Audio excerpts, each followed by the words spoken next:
Welcome back, everybody, to All New Nerds. Thank you so much for watching. We really appreciate it. Be sure to subscribe to the channel and like the video. So this is a very different episode of our podcast. Dylan and Levi are not here, sadly, because Dylan's on vacation. Or are they? No, they're not. But Dylan is on vacation and Levi is in another state. So this is our first in-studio. This is my house, but in-studio interview. Whoa! And we have a super special guest. I'm so honored to have him on. I've been a fan of his for such a long time, and I'm really excited. Now he's over my house. So there's that. I am, in fact, over his house. Yeah. And so special guest, Brandon Melo. How are you, Brandon? Well, thank you for the kind words. I really appreciate it. This is really cool. It's a pleasure to be here, and I'm excited to chat. Yes, dude. Yes, we're very excited. So Brandon and I made a deal that he's gonna read the entire script for his series, Marvel's Adventures, Spider-Man, Monsters of Manhattan. Yes. And also, so stay tuned for that. No, I'm kidding. He's not going to do that, guys. That was sarcasm. At the end, we just actually read through it. We're going to do that. Yeah, that'll be another whole nother episode.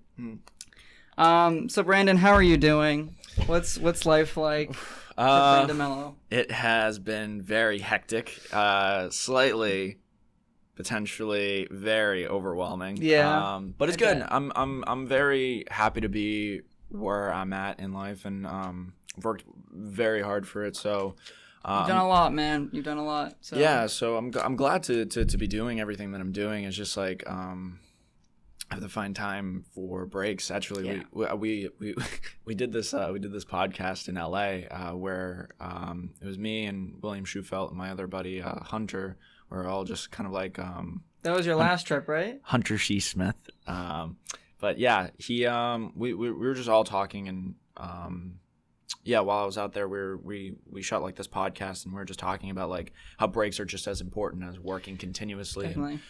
Because you're able to kind of like recharge and go back to it, and that's something I had to learn from experience, from not resting, and that's it's been really helpful for me to kind of be able to try to find time to be able to do that. And now the projects are excelling and doing even better. So, growing up being in the industry has been a really interesting process, but I'm still learning things to this day.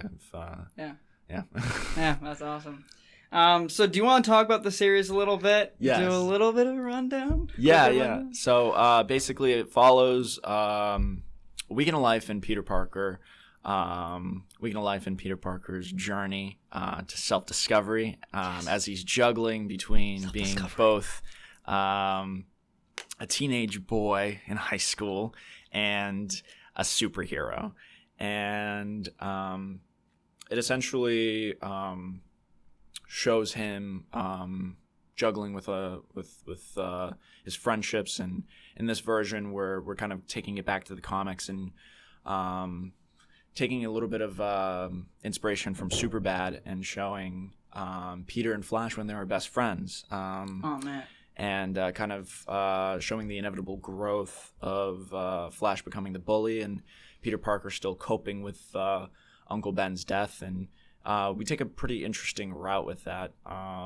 Rather than really going over the origin story, we want to show a little bit more of the aftermath and what it's like to actually be a teenager and suppressing all of these things and keeping all of these different secrets from his group of friends. And the root of the story is really just a story between mother and son and Aunt May and Peter, and really how they're coping with this situation while there's this big gigantic scorpion running around.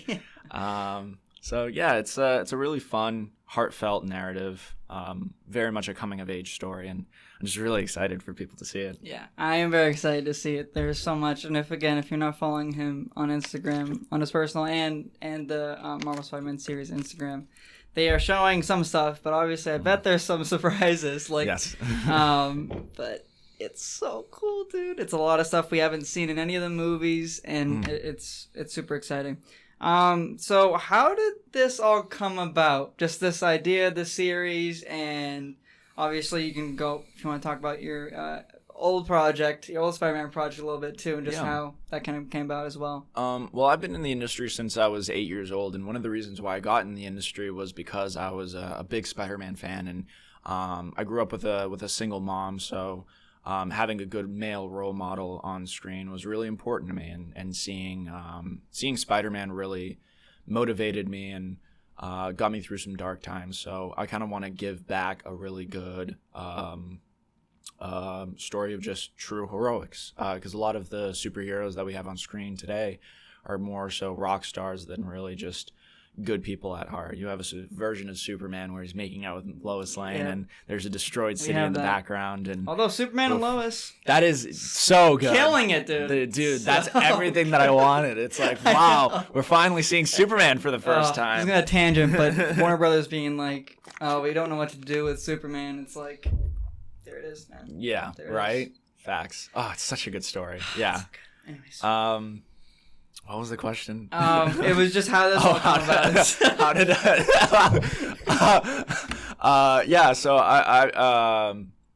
so I've been in the industry since I was 8 years old, and Spider-Man was a really big role model for me. So he really inspired me to. I was a bit of a chunkier kid when I was growing up. I was 5 foot and I was 200 pounds, and Spider-Man even motivated me to get into shape. He was just a big influence in my life. Whenever I got done with school, I would go to the library and I would read comics, the Ultimate Comics by Michael Bryan Bendis, the best of the best. Best, okay. But yeah, he was just a big factor in my life, and I saw a lot of the versions, the cinematic versions, and there were some things here and there that I was like, oh, what if they did this instead of this, and kind of brought it back to the comics. So that's kind of what we really wanted to do in this series. It's an amalgamation of everything that we love about Spider-Man put into one series. And we've never really seen, besides in the 1970s, we've never seen Spider-Man in a live-action TV show. So I felt like his character is just meant for serialized content rather than... That's what just like comics are. They're just serialized, so it totally makes sense. I totally get that. So that's one of the reasons why we decided to kind of use that formula, and because we're following a school week, we're doing 5 episodes for 5 days of the week and seeing how it escalates. And yeah, I was just really passionate about the character. I felt like I had something unique and different to say. A lot of fan films kind of either do their own completely different, this person's version of the character type thing. They vary a lot, and I've been like an avid watcher of fan films, so I totally get there's such a variety. It's insane. Yeah. And I really like that approach. But it's what me and my buddy Gavin have been talking about is just like, why don't you just adapt the character? Just bring that version of the character to life from the comics. And it seems like a very simple thing to do, but it is really difficult in trying to make sure, because each person has their own unique, different interpretation of what they read on the comics. Yeah, there's so many fan films. I mean, I feel like they're in production right now. Yeah, we got Lotus, and they're filming in New York. Every hour. There's a lot, and obviously your series. That's Gavin Lotus. Oh, it is Gavin. Okay. All right. But he's super dope. I bet he's a cool guy. Yeah. But yeah, no. It's just doing that. Traditional approach of just trying to make the comics come to life is really what we want to do here, and showing the ever expanding universe. I thought was really interesting. We just casted King Vader as Black Panther, so that's really cool. Super excited, dude. But yeah, we have all of these different, like, we want to show that, like, Spider-Man's story is personal and to him, but that there is a broader universe, and that's one of the reasons why I love the comics so much. And even growing up, I loved the little Spider-Man, Iron Man, Hulk like short film that Marvel put out. I don't know if you remember that. It's from the early 2000s, but it's like, I think I do. It has like the Ultimate Alliance like costume and stuff like that. They have like, but my favorite part is like the crossovers and just like seeing like that, like this is like one contained like universe, and being able to see all these characters just being able to walk down the street and see each other, and seeing like Tony Stark posters in the background. And that's cool. It's just something that we have Spider-Man and the Avengers now, but like they still don't have like the Fantastic Four or the X-Men are acknowledging. They're coming. But we never really got to see that, so we kind of just wanted to show like this is the comics, but in live action. Yeah, no, just the broader universe. Yeah, obviously it's so exciting, and yeah, obviously we haven't gotten the Fantastic Four in a while. I mean, we got Fantastic, but we know how that went, and all the X-Men films. What is that again? What? Did that exist? Yeah, it did. Believe it or not, it did. To Fox, it doesn't. So I want to talk about the writing process a little bit. Yeah. What was that like for you, just kind of approaching it with writing? Because I find like kind of writing to be, somewhat difficult. But yeah, what was your kind of way of going about it? So it was an interesting process for me because I've been wanting to do it for a while now. But when we inevitably found the story, we went pretty grand initially. We wanted to do 10 episodes. We wanted it to be this big thing, but once we found the root of the story, I had two main collaborators. My buddy Justin Blackburn, he plays Dr. Connors in the series. He read what me and Alex Iasconi was doing. We wanted to do this big grand epic, and he was just like, just make it a little bit more contained, make it 5 episodes, and then we cracked on the week narrative and what that was like. And I was living in New York at the time with Alex, and it was just a really magical experience being able to like write Spider-Man while you're on the streets of New York. And I bet that's different. Yeah, but it's a whole different way of doing it. Yeah, that's really interesting. And it was a bit of a process. We shot some sequences back in 2019. We cracked the story. We had the root of the narrative of Peter and Flash, and Peter not May, that narrative, and Peter coping with the death of Uncle Ben, and his fears of moving past Uncle Ben and growing up and dealing with adolescence. And once we found that narrative, and COVID struck, we had to kind of go back to the drawing boards and start rethinking the story, and how marketable it was, because we had a bunch of unknown actors, and sure, it would still get a ton of attraction for just being a good story, but we were thinking, what if we have extra time, why not reach out to someone like Jamie Coster, Kevin Porter, people established in the fan film community, have that recognizable face and are just really talented actors, and are able to bring these characters to life in a different way. Definitely. So it's kind of thinking about two different things, of like thinking about, okay, what can this do for exposure for the content, and then what can this also do for the performances. And these actors that have been doing it for 10 years are obviously going to be a little bit more skilled than someone who just is starting up in the industry, you know what I mean, who've been doing it for 2 years. So being able to get really skilled actors and being able to share the screen with them. Some of the best days that we had on set were some of the Spider-Man shocker sequences that we had with Jamie, and just being able to tell that story. And he's extremely skilled, and we just got to do some really crazy things that I don't feel like we would have been able to do if we shot it back in 2019. So it just made the production value go all the way up. And it's just also, when you're creating a project like this, you want to have the viewers' trust. And if you see somebody that's recognizable, there's so many times where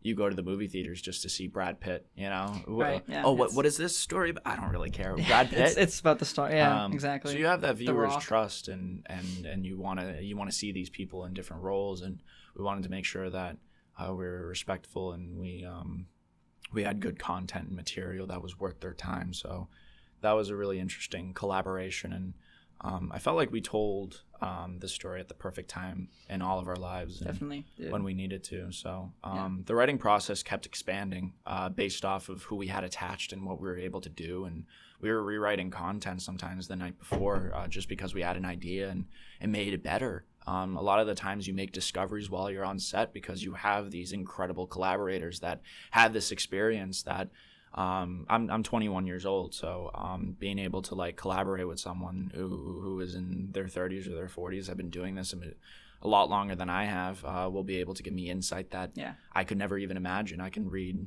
textbooks all day long, but being on set is a much more valuable experience to me. That's where the most value comes from, definitely. So that's what I was learning. So I mean, even now we're finding new content in the editing room that we're revising. So the writing process never stops. They say in film school that you make the film 3 times. You make it in the writing process, you make it while you're on set, and then again you make it in the editing room. And that's currently where we're at right now.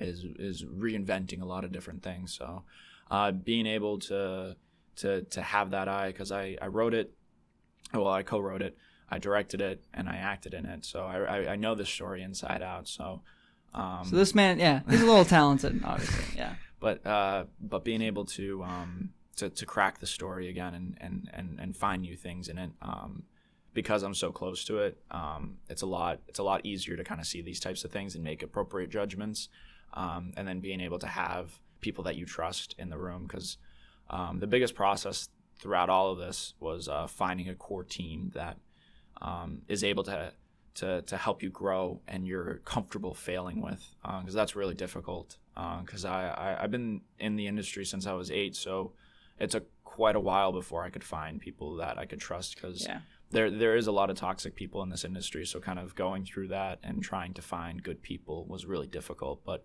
now that I have that team, I feel much more safe and comfortable, and we're telling an incredible, vulnerable story that I'm excited for people to see. I am very excited for it too. I cannot wait.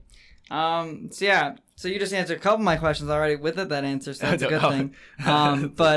So if you don't follow him on Instagram, and also just the Marvel Spider-Man series Instagram, which is where they post everything about the series and whatnot, there isn't a date yet, but no, sir. Coming soon. We'll coming soon. But you got to shoot in the Raimi house. Yes. And so that's the Parker home from the Raimi films. What was that like?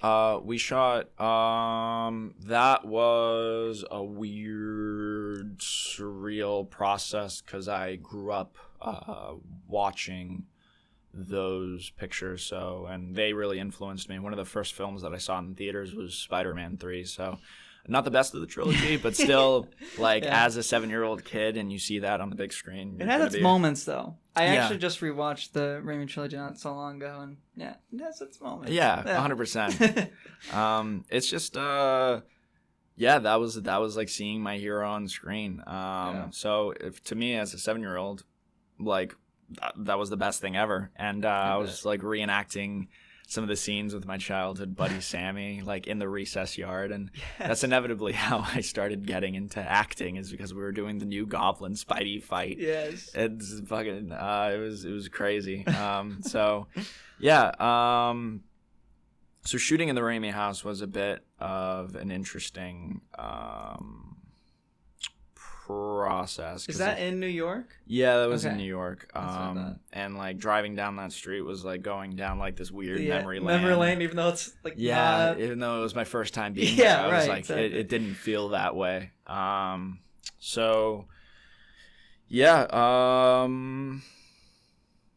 I think it will be just as nostalgic as it was for me shooting it, as it will be for the viewers experiencing it and being back there. Because they even use it as reference in Into the Spider-Verse, and it's just iconic, Yeah. It was beautiful. It was scary, and it felt, being in that presence felt like I had a lot to live up to. And of course, we're not saying that we're going to be as good as the Raimi films, but we obviously are not a multi-million-dollar production. No. But you still have expectations to the viewers that Definitely. Still see it. So I think you've brought in this community. I think you're one of the heads of this community, and I think you've really helped it a lot. And I think obviously a lot of people trust you, and you've made a great community and a great just so many connections. So it's really cool. So I think it's going to be great, and I cannot wait to see it. So So besides, actually, well, this is kind of two questions, I guess. But what were your kind of inspirations besides Spider-Man stuff for going into this series and stuff? Yeah, we had so whenever you're crafting any sort of story, what traditionally you would do is you would find your meets. Normally you would give that to studios, but because I was working in the industry for so long, my mindset was just like, okay, craft this as if you're crafting anything else, with the same professional respect, regardless of the fact that it's a fan film. Right. Which is why we're able to attract such talent that are in the industry, is because of the fact that we hold ourselves to industry standards while we are on set and try to be as respectful as possible of talent. So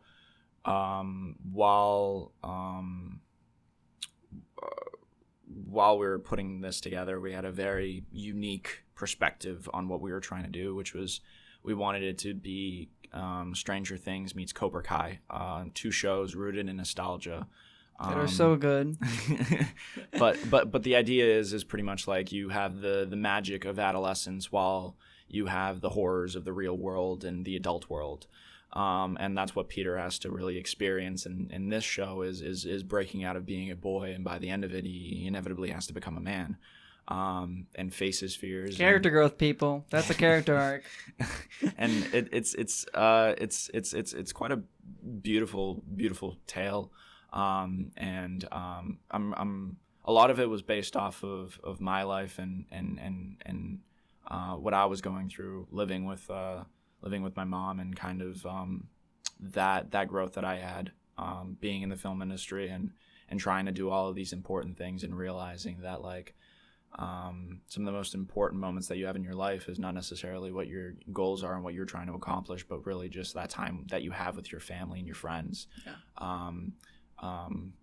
My old roommate, Eddie, who's attached to this project as well, his mom had a really profound quote of if you're that her father actually passed on to her, which was the idea of if you're working all the time and you don't take family vacations, then why are you working all the time? Yeah. Wow.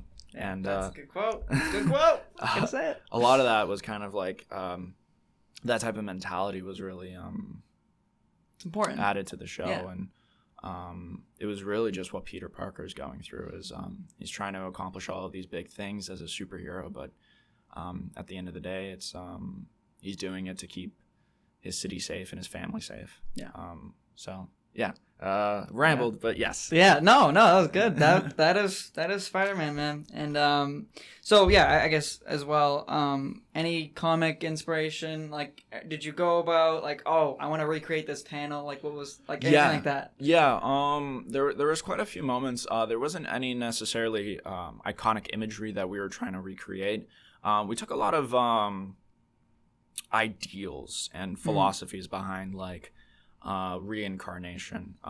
So meaning like when they initially created the Ultimate Comics, they took a lot of the same events and tried to create it for a modern audience and trying to create something that's contemporary and relevant for today. Same thing with Spider-Man PS4. You watch it, it's quintessential Spider-Man. Yeah, It's an amalgamation of everything that really works about the character, but it's still a reincarnation of that character. So we tried to do the same thing here, where we took a lot of elements from 616 and Ultimates. The biggest driving force for me was like what really got my gears going was reading Spidey, which came out in 2016. Yeah, great book. I read it. Yeah. It's just a cute little story. Yeah. And that, and of course the Ultimate Comics was a big inspiration, but it was really the idea of trying to create a story that is rooted in nostalgia but can be consumed by all audiences. That the time that the story takes place in doesn't really necessarily affect the language or the story and the themes. It's really just a backdrop, because this takes place in the early 2000s, and we just wanted that to be kind of more so like prod design and kind of like creating something that's interesting and establishes a unique atmosphere in a way that this hero has to grow in. But beyond that, it wasn't like a huge it wouldn't have you stray away from the story, just the way that you watch Stranger Things and you're completely fine with it. You're not just like, oh, I'm in the 80s, like this is horrible, I can't consume it because I didn't live through the 80s. You're still able to consume the content. They're universal regardless. Stories. Exactly. And they can be put in any time period. Anybody can really relate to a family narrative. Definitely. So in regards to comic influences, we have the Spidey and the Ultimates, but beyond that, really our influences was just in media in general, like Cobra Kai and Stranger Things, and Edge of 17 with Haley Steinfeld was a big thing while we were writing. It's gonna be in Hawkeye. Oh, can't wait, dude! It's gonna be so good. That and we really loved kind of some of the moments of it. We don't go that gory in regards to the content itself, but really that story of adolescence and by the latter half of the series. Peter does kind of have to go through.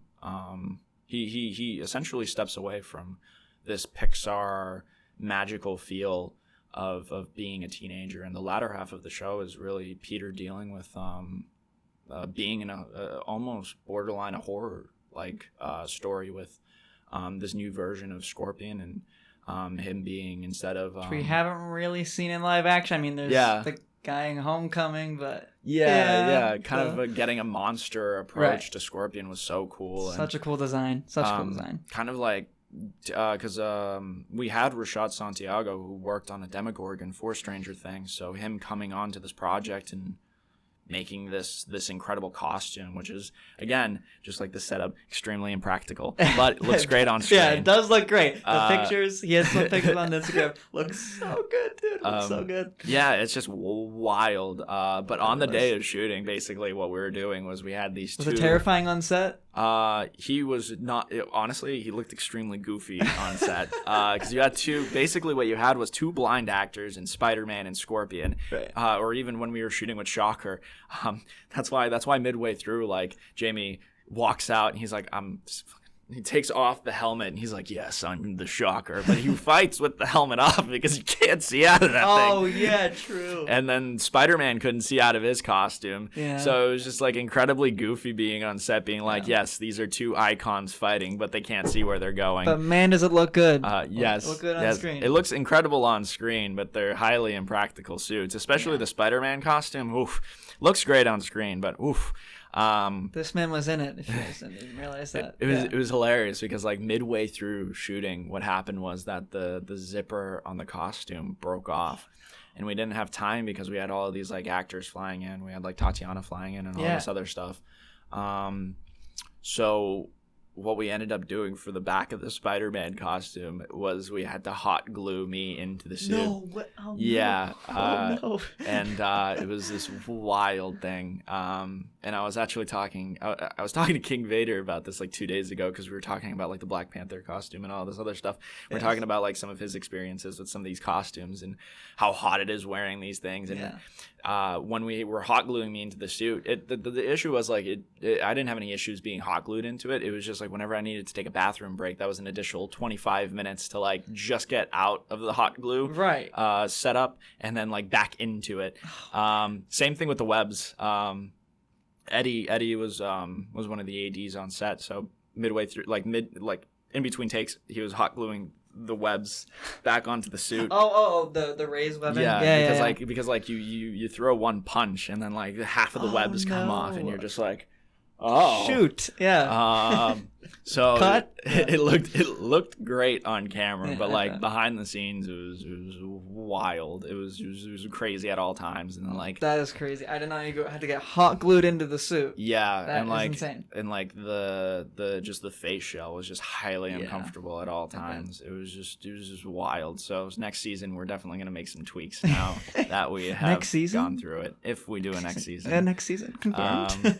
But yeah, no, it was wild, but it was kind of crazy seeing like some of these ideas that because like when we're writing this, we're kind of just like in a little closed space. We would write it at my house, and like in like me and Alex and Justin, we'd be on the couch just being like, wouldn't it be cool if they did this? And then like the checklist of what we want to see. And then like we have the comics on the side, and we're like, we want it to look like this or this and that, and then like showing up on set and seeing like what you had on the page and then it's in front of you. Come to life, dude. Yeah. It was always surreal at all times. And like what's even cooler is just like whenever you write dialogue and you get to see this person that like you've been following for like X amount of years say those lines of dialogue. Dude, oh my god, Kevin Porter. Yeah, like, dude, he is acting such with a good him, Batman. dude. And Honestly, he does, that was the hardest day on set because like he could not with him. Yeah, because he just kept making me laugh. Oh yeah, you posted a video. He was like Peter Parker, right? Or something like that. I just couldn't stop laughing, dude, yeah. and like it made me look like such a bad actor because I couldn't stop because like I was trying to be in character, but then he would say this absurd thing, and I did not realize how funny he was. And I didn't take him for no. So he works on Bat in the Sun. Yeah, I wouldn't take him for a comedian because he plays Batman. He did a bunch of other stuff on the channel. But one of the funniest people I've ever met in my entire life was Kevin Porter. Kevin Porter is the man. He's so funny. Yeah. Oh my god! And just some of the performances that he had as the principal, because it was really funny. Because like hours before we started shooting, he was just like, "I love the script. I love the script." And like he was just like, I would think of a line and then I'll look back in the script and it was what was written in the script, and then like he would show up and he would do all this additional improv. So I was under the impression that we were gonna be sticking to the script. So I come in and I'm like, okay, let's go. And we did the normal like 2 takes sticking to the script, right. And then after that, I did not realize that he was an improv king. So I didn't know that either. So like he came up with all of this additional dialogue, but it was absolutely like spot on and exactly what we needed. Yeah. So he just turned like our writing from like a 7 into an 11. That's you know, so good. That's how you know you get a good actor. Yeah, and he just understood the character so well. So like some of the moments, like because he plays as almost like a J. Jonah Jameson type character. Yeah. Because Peter's in high school right now. So. You also have J. Jonah Jameson in the series. We do. Yeah. John Bailey was wild to shoot with. Because like hearing him talk, I was just like, epic voice guy. What? On his trailers? What? Because I would watch all of his content. I was a fan of all of these people. Yeah. So like that's what I wanted to create is like something for like because just following all their content, I was like, wouldn't it be so cool if they were all in the same project? Yeah. You know, because these people inspired me. So it's not just a love letter to Spider-Man, but it's also just a love letter to the community itself and how like it has helped me grow. A lot of these people that I was working alongside taught me filmmaking through their behind the scenes videos and all these different things. So it was just like this wild experience being able to like collaborate with these people that taught me filmmaking. Yeah. And got me the Bat and the Sun people. I mean, like obviously that was huge. I know you're a big fan of Peter's Web too, dude. Peter's. That was one of the reasons why we called it Web of Spider-Man a while ago. Okay, cool. Because he did like that type of content. And I was just like, wouldn't it dude, be like so cool? it's literally just a series. It's man. It's beautiful. Roger King, man. He's the man. Wild guy. Did you ever try to reach out to him? Yeah, I've met him twice. He's a cool cat. He is so skilled. I don't know how he did half the things that he's done. Yeah, he had so many. He did like a behind the scenes thing, like a separate channel, and like I've seen all of it. It's like so interesting. His Last Stand is wild too. Yeah, guy was just literally swinging off buildings. Like what? And then he was jumping on cars and all of this other stuff. Oh my god. It was really crazy. Yeah. But yeah. That's dedication, people. That's dedication. Yeah. That's so many inspirations. Yeah. I feel the exact same way. I grew up like with everyone you've said, and obviously I work on the series. I grew up with them too, and like that's just like it'd be an honor to meet them. But anyways, so what do you want? Actually, no. I want to talk about the kind of title change. You kind of evolved the title as the series was going on. Now you're at Marvel's Adventures, Spider-Man, Monster Manhattan. So what's kind of the Marvel's Adventures?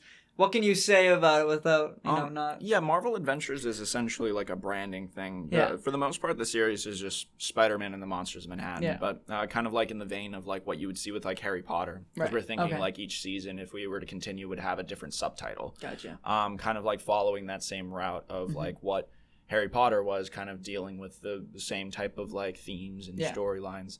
Of just like a boy dealing with this adult magical world that he still knows nothing about and is still evolving and growing as from a boy to a teen and then a man.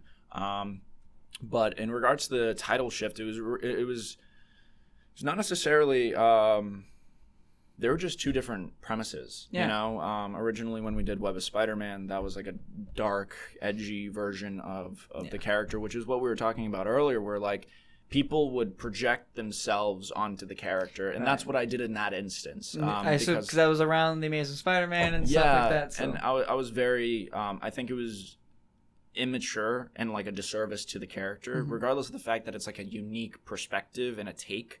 I still think it's great. So I watched it when it came out. So it's cool for like the filmmaking tricks and to be like, oh, a 16-year-old did this. Right. You know what I mean?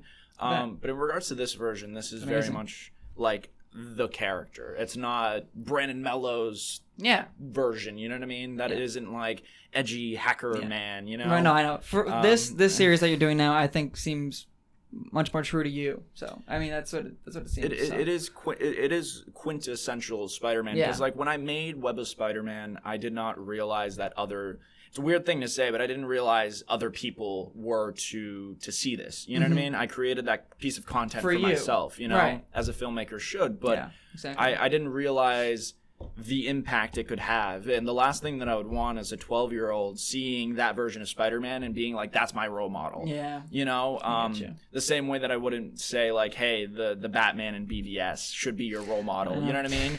I would never say that. It was kind of you and the other viewers that could see my content saw me grow as a person as well. Because like I said, like Spider-Man got me through some dark times. And when I created that, I was in a bit of a strange headspace, you know?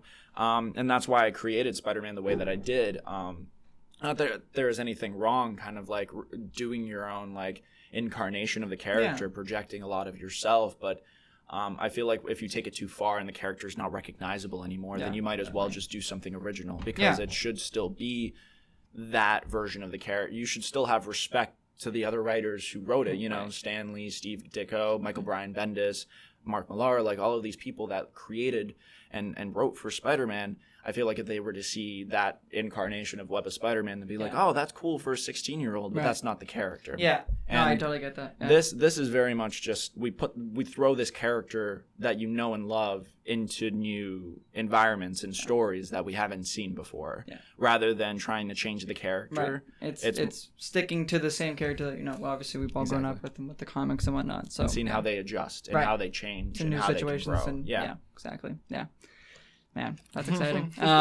So I guess you kind of answered this, but what do you want fans or just younger people to take away from the series once we all seen it all? I think it's the idea of just a good male role model. You know, somebody that can teach you moral values, because like I feel like the internet nowadays is an extremely toxic and negative space.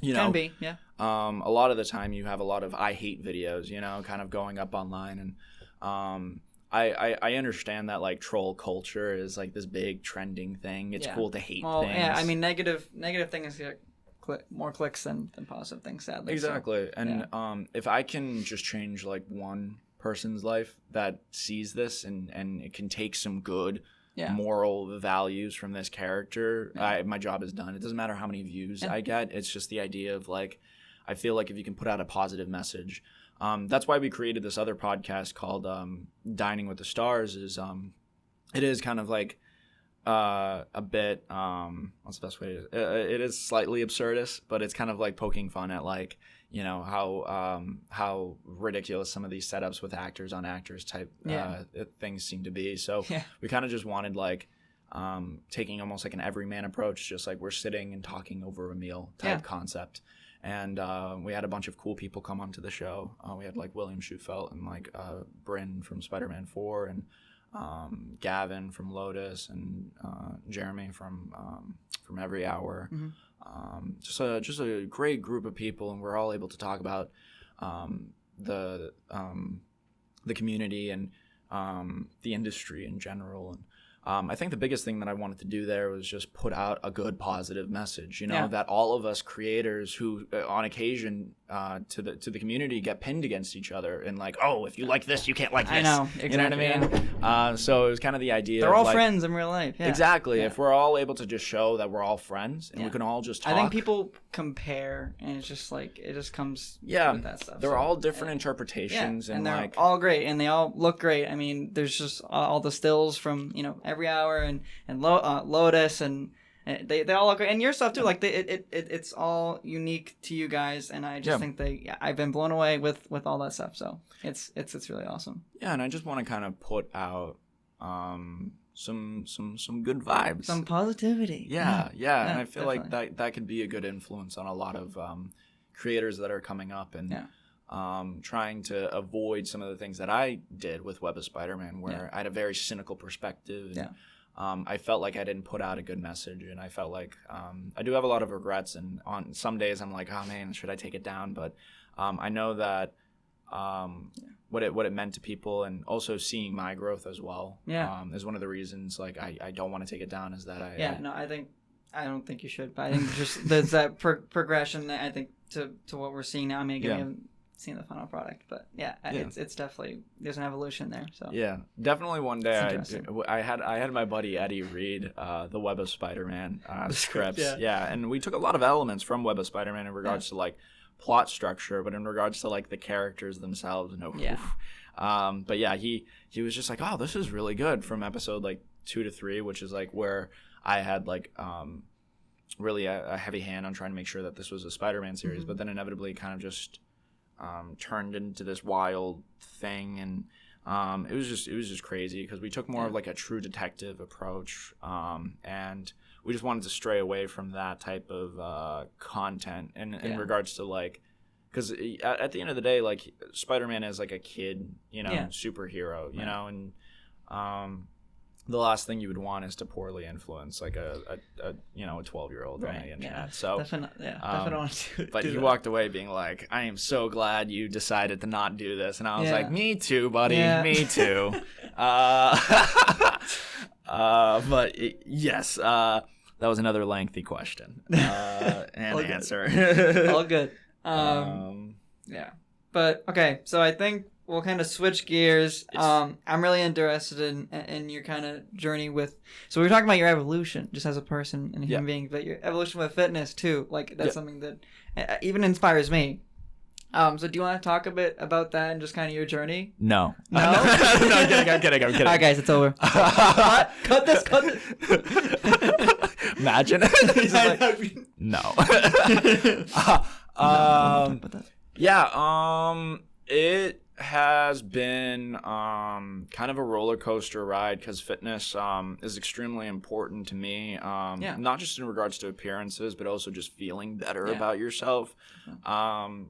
And it's always going to be a tug of war, because I suffered from really bad depression when I was younger, and I was getting bullied at school, so I gained a significant amount of weight because I didn't know how to deal with my feelings, and I suppressed everything. So rather than kind of combating those feelings and trying to sort them out, what I would rather do is eat my feelings away and not talk about it. So inevitably over time, like I told you, I had that inspiration of I wanted to play Spider-Man, and I can't play Spider-Man if I'm not a good role model, and if I don't put out a good image. And I wanted to make sure that I was believable as the character, and I wanted to look like Spider-Man from the comics, and I wanted to do justice to that character.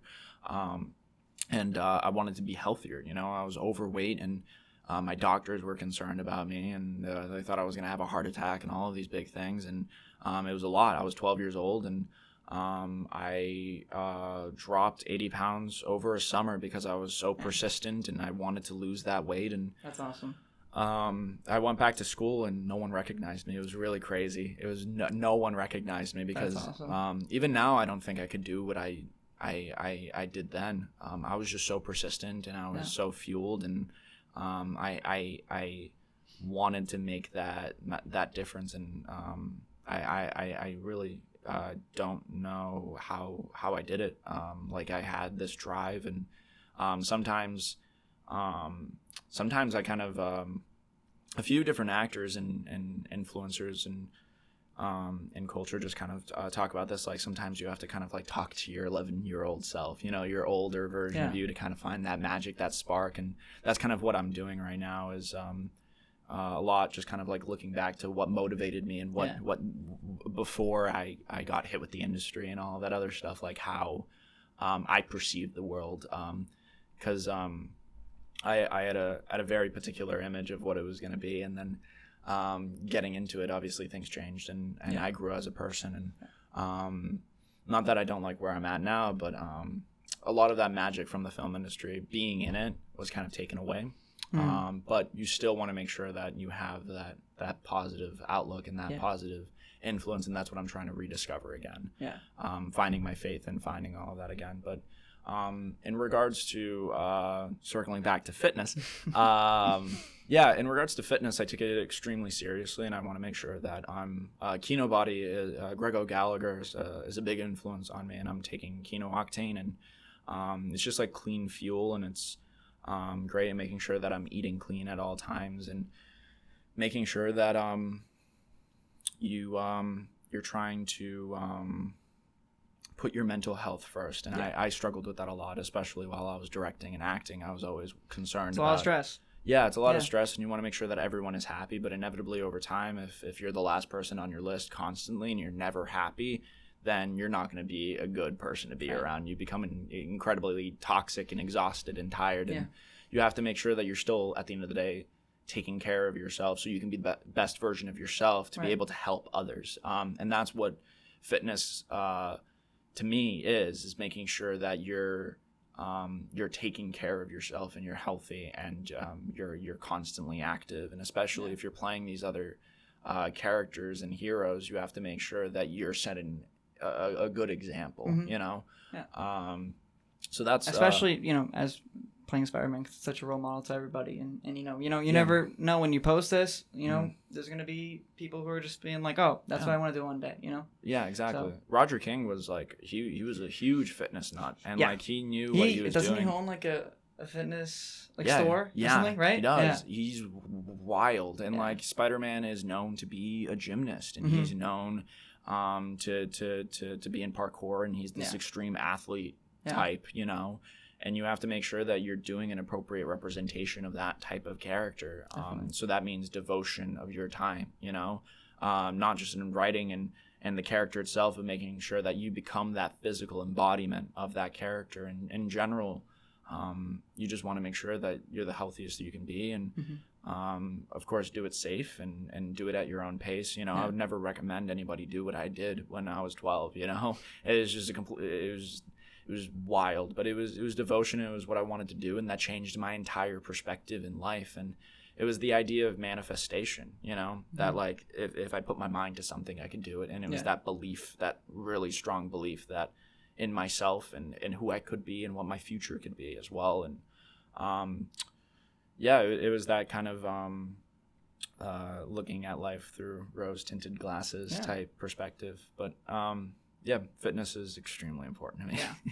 I mean, you're even a big inspiration for me personally with the whole fitness thing, and so I just wanted to say that. Wow. So that's those are incredible words. I appreciate that. I'm glad that I'm able to help inspire other people, because that's all I really want to like do with my journey is show other people that it is possible to do these things. You know, if you put your mind to it and you believe in yourself, and finding yourself in a good headspace to be able to do these things. And that took a while for me to do, you know, because I didn't grow up necessarily extremely wealthy. I grew up actually very poor.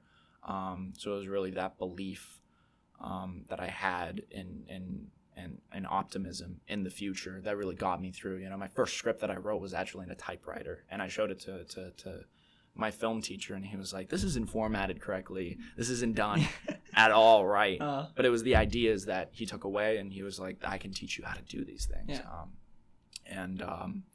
That's why I wanted to be the best version of myself, is because I wanted to make something of myself. Because a lot of people, when I went to school, looked really down on me. I had holes in my shoes, and I was actually talking about this last week. There was a kid in my class who literally looked over to me and said, like, you're going to go absolutely nowhere in life. Jesus. Like, you have no future except ... in art. And at the time, I was a big artist, and it was this very condescending thing, but it was the idea of like translating the art that I used to do into moving motion pictures, and that was the idea of like being able to create something. Yeah, so it's funny you say that, because that's kind of very similar to me, because I used to be really into to drawing, like being an artist, and now obviously I've evolved that into wanting to pursue a career in film. So yeah, that's really cool. Yeah, and it's like I had a lot of toxic people around me who were really negative, and that was the idea of like being able to just still, regardless of what other people were trying to feed you, not in regards to thoughts and negativity, not actual food. Yes, but make the distinction. but it was the idea of like, regardless of all of that, I still try to have a positive outlook and trying to create and hope to inspire. Yeah, well, you do. So, mission accomplished.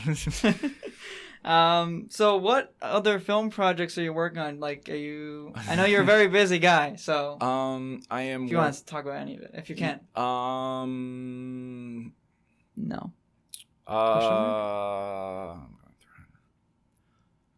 I can say that I'm working on 2 feature films right now. I can't say the names yet. He's busy. Yes. So those 2 features, one of them is going to be shot in September. I'm actually traveling out for that. That's not shot in America, which is super cool. It's my first foreign film. Awesome. So that's been scary because I don't know what that is like, and now I have to get an agency, a manager, and a publicist overseas. So that's been crazy. A lot of contracts and a lot of things that I don't really understand, so I give it to my entertainment lawyer. So that's its own struggle and a half. Yeah. And then the second film that I'm shooting is with Megan Guthrie, Megnut Online. She's my co-lead. So that's been really cool. You posted a picture of that, right? That film, actually, I can that's called Little Joe's Diner, which is super cool. It's this period piece. It's in the 1940s. It's written by Andy Angelo, who just recently put out a book kind of based off of some events that he lived through. He was an Air Force pilot. Yeah. The book's called Wings of My Father, and very similar to that picture. It's Little Joe's Diner is based relatively on his own life as well, just in regards to experiences, not necessarily plot points. But yeah, that's been an interesting experience collaborating. I'm also collaborating with Doug Dirth, who's super cool. He put out his new film is called Odd Man Rush. It's on Hulu. So being able to work with all of these different collaborators who are in the industry has been kind of like a huge leap, and something that I'm kind of adjusting to now. Because the thing about manifestation and like trying to create this ideal future for yourself is when it occurs, and it's something that you've been wanting for so long. Yeah. It's now kind of like, okay, it's here. This is what I've been wanting to do my entire life. I've been wanting to be a legitimate actor, but now adjusting to that has been very strange, because now I don't know what's next, and now I have to kind of like rediscover that version of what now I'm going to be.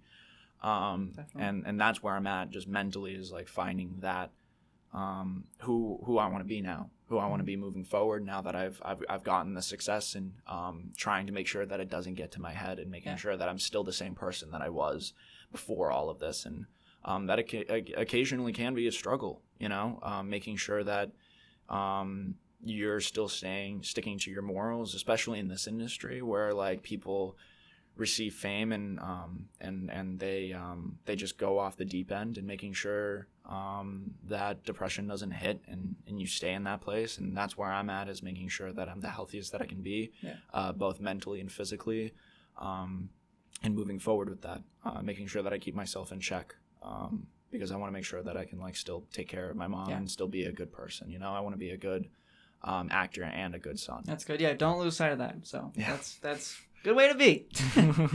So we'll wrap it up with a few rapid fire questions. Okay. This is just stuff I want to know. Okay. What are your comic book recommendations? As of right now? Yes. Oof. Okay. Or just in general. Or Okay. any, yeah.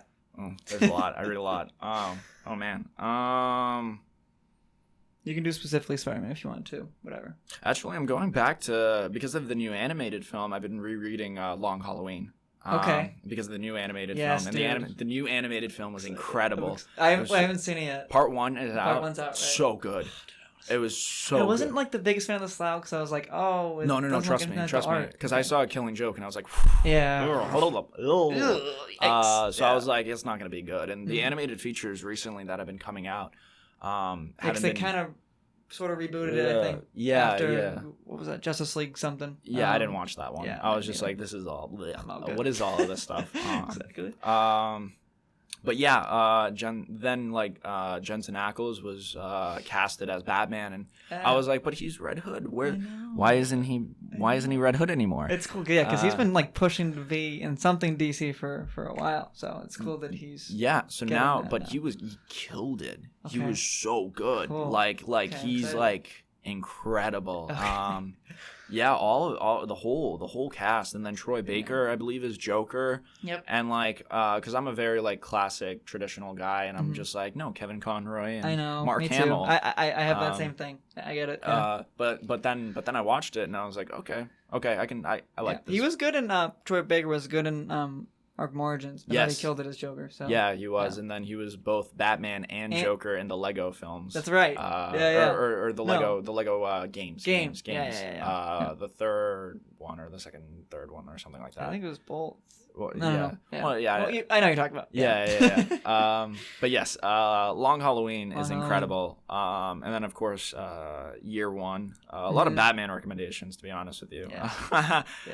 Because that's what I've been reading up on. Yeah. Beyond that, of course, honestly, I'm always gonna recommend Spidey. It doesn't get enough love. I know. Spidey's really good. Yeah. I I love it too. Yeah. I actually have read it. So really. yeah. Oh. So Spidey First Day, right? 'Cause Yeah, I yeah. got the graphic novel version, but yeah, it's so good, dude. Love it. It's and like you were saying earlier, it's like just like these like just small little stories. It's good. Life good. Story is really good too. I Yeah, read that. I just picked that up. I haven't read it yet. Oh, really? Just got that the other day. You're on for a roller coaster. Yeah, and I read that, and I was just like, all of the stuff that we're doing with like, kind of delving into like the anti-mutant protesters and stuff like that. They kind of deal with the protesters of like war. Okay. Yeah, it's Really? honestly, yeah. It's more of an X-Men oriented thing. Yeah. But they kind of delve into kind of a similar mindset of like the corruption of the city and protesters at like. I don't want to spoil too much, but there's like a war going on at the time, and Captain America is involved, and it's really interesting kind of seeing like that shift in perspective for the city. But yeah, that is X-Men oriented. That's why kind of we want to discover that here, because in the Ultimate Comics, what was always so funny was like they would see Spider-Man in his red and blue tights and swinging around the city, and people were just calling him a mutant. Yeah. And he has to distinguish, I am not a mutant. Yeah, exactly. So I always loved that broader world. Not to go back into the series, but yes. In regards to other comics, I love Superman, American Alien. By Max Landis. He needs to get more comics to write. Yeah, I know he has some beef with DC, but get over it, Max Landis. Write some more stuff. Yeah. And I know that you're doing stuff on your YouTube. I will watch it. Yeah. His YouTube stuff's good. Yeah. I love Max Landis too. Yeah. So, yeah. What was it? Batman Agent or Agent Batman or yeah. something? Yeah. Agent Batman. Yeah. That was. Oh, and he's doing some cool stuff now with like Batman having like DID and also being like. Did you watch his most recent stuff? I don't think. Wait, how long did it come? I'll send you the link. Okay. It's really good. Okay. It's okay. So I've seen a bunch of his videos. I wasn't sure if I've seen this new one. I guess. Dude, okay. It's so his perspective on Batman is so cool. He's a crazy dude. Yeah, crazy dude, but really creative. Have you ever met him? No, I haven't, but I plan to. Okay. No, he just seems like such a chill dude. Yeah. But think that is good. That's a good good roundup. Yeah, Good list. Yeah. I'm trying to think if there's any more recent stuff, but all of the recent stuff that I've read, I haven't really liked, to be honest with you. I couldn't get through it. I just don't like the more recent. like Spider-Man or whatever. Yeah, Nick Spencer's run. I was just like, I don't really like. He understands the character, but his storylines aren't really that solid. Yeah, you know what I mean. Like I'm going back. So this is actually the newest version of the just the original. Amazing Fantasy, and then 1 through 10. So this is the newest collection. Solid stuff. Kind of wild. Like Spider-Man chasing after a rocket was kind of wild. Yeah. I like the Stan Lee stuff. I think that very similar to Nick Spencer. Yeah. I like the I'm excited to get into the Jerry Conway stuff. That's I've read some of it, and it's it's I haven't gotten the chance to. But it's good stuff. But my favorite art style, obviously John Romita Sr. Yeah, that's right. Good stuff. Yeah, I think I haven't found my definitive yet. Really? No. So how long have you been like reading Spider-Man comics? My entire life, honestly. So you're more of an ultimate guy. That's kind of where you started, at least. Yeah, right? I started in Ultimates. Okay. I've never read Ultimate stuff. Really? Yeah. Dude, you have to. It's I know. So good. I will have to. Yeah. Oh, it's incredible. But I kind of have been reading comics my entire life. It's just been kind of like what I love to do in my free time, and it was a great way to kind of, as an artist myself, kind of like see what they were doing. I really like Mark Bagley's artwork. He's really great. He's probably my favorite too. Yeah, Mark Bagley. Yeah, I love his stuff. He's the way he draws Spider-Man is just so cool. Yeah, John Romita is pretty solid too. He's just classic. Yeah, he's just classic. Yeah, I think those would be my top two. Yeah, but like, I kind of have a hard time like picking just one definitive. Yeah. I also really like what they did in Mark Miller's run as well. Okay, I haven't read any of that. But I'll send you a link. Okay. Comics is gonna good. be a bunch of links. But good. There's just so much good. There's good content. So much history. So much to read. Yeah. So. But yeah, I've been a big time Spider-Man and Batman reader, and I'm just now getting into Superman stuff. Yeah. So kind of like, I'm not like broad. Like I don't read everything Marvel and DC related. I don't know the lore to like a T. I consume it. I'm like I would say like I'm more. I think I would say like between like. I'm in the nice middle ground between average and an expert. I think like, that's exactly what I would say I am too. Yeah, definitely. I think you're not like some of that. Yeah, Batman, Spider-Man is primarily what I with me and I'm like because me and Eddie did he's like one of the biggest Spider-Man fans that I know as well. He wrote some of the segments of the series with me, and he did revisions because we met while we were on set, so he had like just incredible Spider-Man ideas. Wow, okay. So like he helped like revise some of the segments and kind of helped us with some of the story points because he came late in the process. But the point is we did this Spider-Man test while we were on a road trip, and we both aced it. So it was it was really weird because like we both knew the answers to everything. So. I thought this was like curated by him, so it's just something you found online or whatever? Yeah, so we found it online, and it was really ridiculous, and we both were taking it at the exact same time, and we were both kind of trying to do like almost like a quiz bowl type thing where it was just going like, back to the high school. Yeah. Yeah, it was really wild. Yeah. What if they did Spider-Man quizzes in school? That'd be cool. I wanna do some more in the future, but with like other people that do like the fan film stuff. Yeah. Because I think that would just be so hilarious, kind of like funny. seeing kind of like almost like a game show type thing. Yeah, that'd be awesome. That'd be hilarious. Yeah, definitely. But yeah, okay. I rambled. This was supposed to be a speed round, so yes. What is the next question? Favorite Spider-Man movie?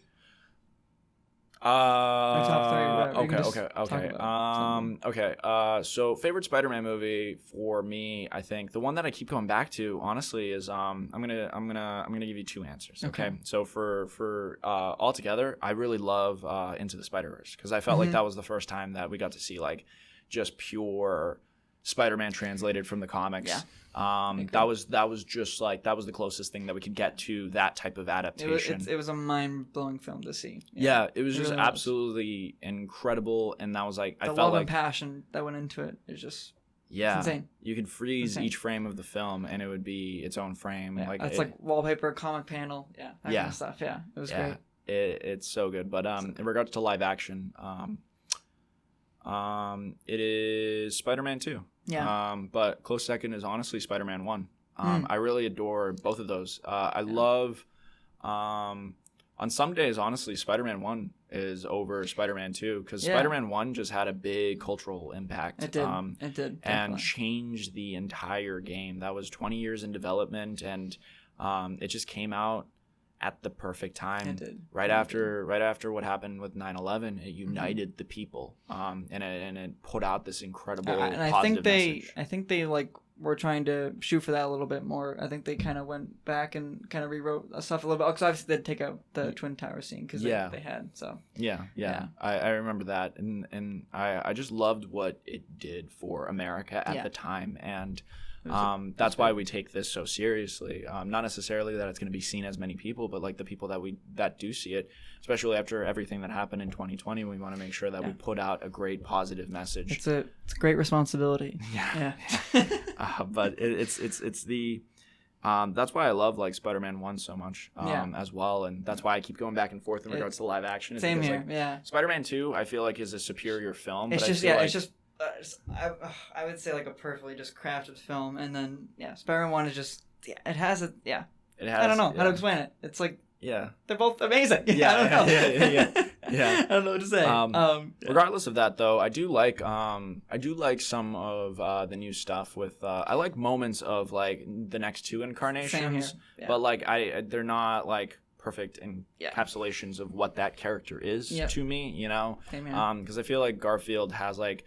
He's just a phenomenal actor. Everything that he says, he's the best actor to play Spider-Man, but he doesn't have the best stories, and I don't feel like he has the best representation of Peter Parker. The suit, in Amazing Spider-Man 2 is like that's God tier.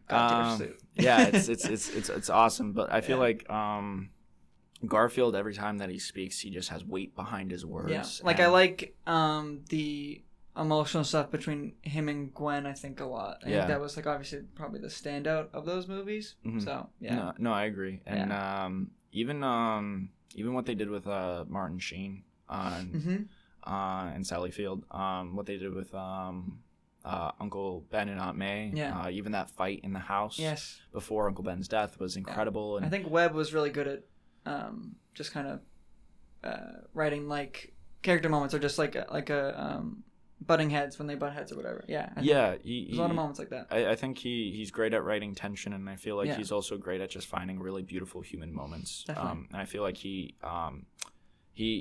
not as skilled with the camera as Sam is, but I feel like he is just from what I've seen between comparing and contrasting the two films, I feel like Webb is just a little bit better at directing his actors, and he's able to capture moments a little bit well. Watts in general, I think that I think Tom is a really great Spider-Man. I think he just doesn't have like really the best character moments, like the best written material. But I feel like when you watch him, you're like, yes, that's teen Ultimate Spider-Man. You know, kind of come to the screen. Not necessarily 616. That's more Toby's field. But I feel like in regards to just getting that teen Spider-Man feel, I think Tom really has it, and I feel like he's really captured the spirit of the comics.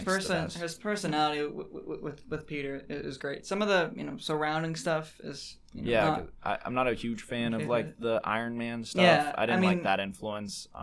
It was okay in Homecoming. Then when it made its way into Far From Home, like No Way Home, Far From Home. I keep getting those mixed. Too many homes. I know, there's too many homes. He has to pick one. I know. and Homecoming was a good title, I think, because it was like a double meaning. But anyways, no, you and I share a lot of the same opinion. So I would say the same. Okay, well, two more, I guess. Yes. So favorite cartoon or series of Spider-Man. Of Spider-Man, favorite all time.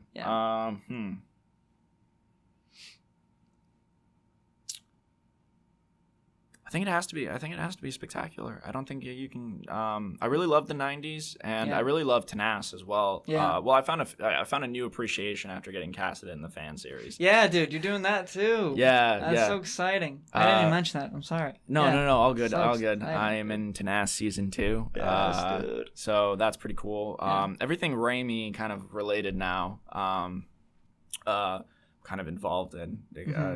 I don't know how that happened. Yeah. But High Top would be proud. Alex is actually really cool. Yeah. He actually has like minor involvement in the series. Oh, really? Yeah, okay. He's helping out moving forward. Yeah. He's really cool. Yeah, he's a really cool guy. He's very chill. Like I bet. Yeah. But to answer your question, yes, spectacular. Spectacular is just like really cool. And honestly, I think that I think the close second is the 90s. Yeah. Christopher Daniel Barnes is just like, he's just incredible. That's what I hear when I read Spider-Man comics. Really? Yeah. That's awesome. Yeah. Him and like Yuri and Lowenthal too. Yeah. Yeah. They're like Yuri's definitely cool. top 2. Yeah. So. Yuri, I feel like, oddly enough, I've had in my head the whole time. Really? Because I was a huge Ben 10 fan. Oh, huge yeah. Ben 10 fan. Yeah. So like interesting. every time, honestly, for the longest time, I've always fan casted him as like my Spider-Man. Really? Yeah, because I love Josh Keaton, but he's just a little bit too surfer bro-y. Yuri's just kind of like he what played I Electro had. right in the game. Yeah. Forgot about that. Yeah. He just kind of has like a surfer bro type. Like he's very bro-y. I get that. And I don't mind it. I think it's great. Yeah. It worked for the show, I think. Yeah, so. I loved his interpretation. I think the writing was phenomenal. But like when I have like in my head like Spider-Man, nowadays it's either Yuri or honestly Tom a lot of the time. Really? Tom has like the Spider-Man voice. Yeah, for me. he's like what I think of when I read like Spidey. Yeah. You know? Yeah, that's just the voice that I have in my head. Like definitely. even while I'm like doing the performance, like I would be like, oh, Tom's voice, like kind of the higher pitch, like did very you ever free. like actually this is just another question. Did you ever like did you try to do like a little bit of a different voice than your voice like for when you're playing Peter or whatnot? Yeah, when I'm playing Peter, it's much like Brandon's like lower register, kind of gravelly, but like in general, like Peter is very like free, so you kind of have to have that in your voice, and it's like an upper register. Yeah. And it's a lot lighter. But yeah, I took a lot of notes from all of the cinematic incarnations, but at the end of the day I was pretty much just doing my own thing. But I loved Garfield's physicality. Garfield's physicality was like that is how Spider-Man moves in my head. His swinging scenes are really good. I mean, even though it's not him, but even the minor things of just like how he moved and talked with his hands and just like how like he would walk into scenes.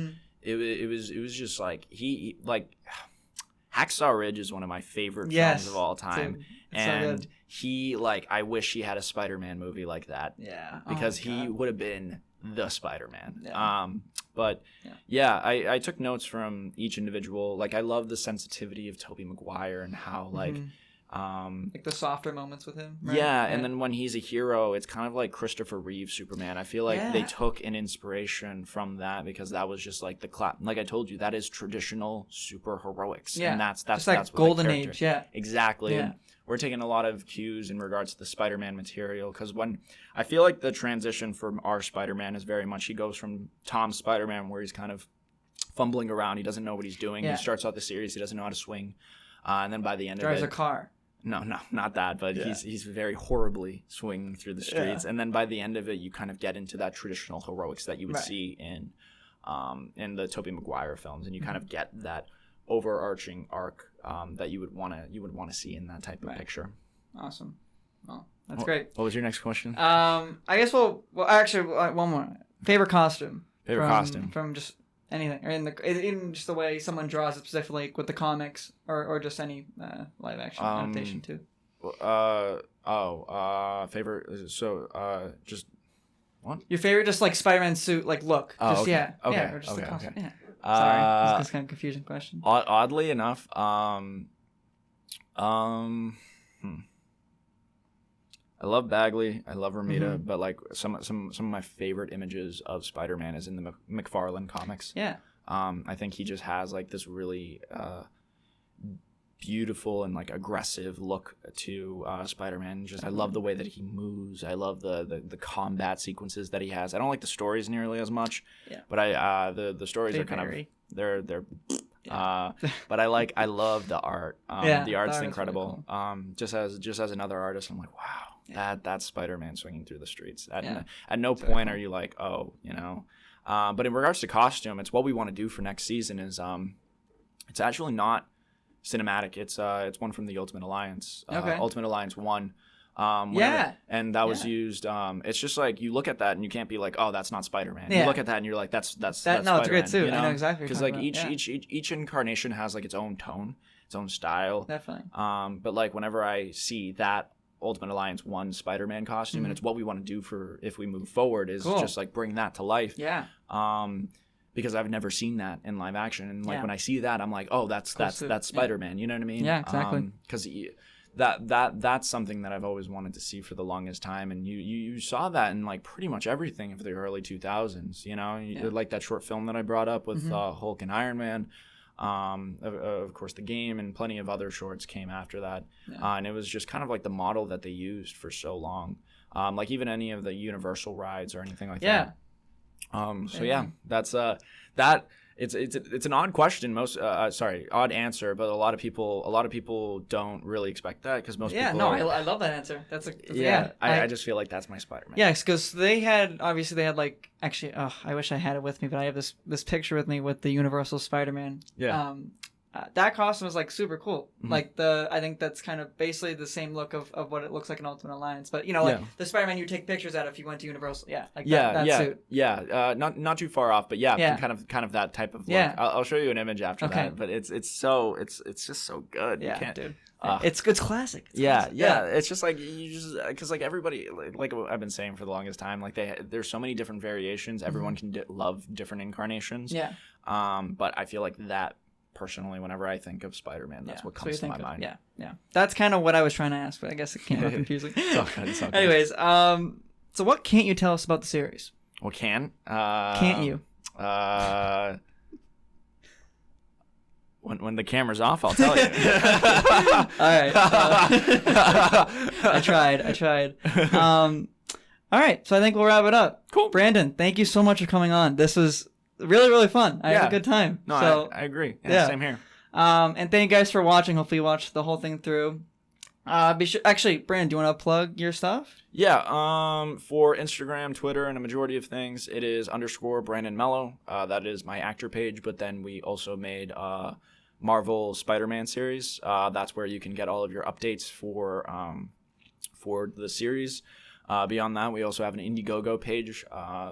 Any donations help support that. Yeah, definitely help bring some just post-production in general is extremely tough if you're trying to make it look the best that it can and trying to have it be that movie quality that we all admire and want. So that's what we're currently trying to achieve. So any donation, even $1, helps us a lot. But beyond that, YouTube page is at Genius Films. YouTube C/Genius Films or Brandon Melo. Both come up. That is my stuff. It's a lot of stuff, but they're all good stuff. Yeah. So, all right. Thank you guys for watching. Be sure to subscribe to Brandon and the channel if you haven't already. Like the video. And we'll see you guys in the next video. Peace.